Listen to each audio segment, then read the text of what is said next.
До мене сьогодні всміхнувся Шевченко, з картини, що там на стіні, співає пісні залюбки, розказував батько мені, як вівці він пас, що малий був хлопчина, а виріс великий дав дар для всіх поколінь, для всієї країни. Цю книгу, що зветься Кобзар, як книгу святу, берегли ми завзято, з собою забрали у світ.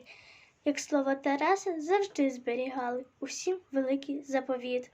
Буду я любити в країну рідненьку, та може ще мені не раз. Ласкаво сміхнеться Шевченко з картини, наш батько великий Тарас.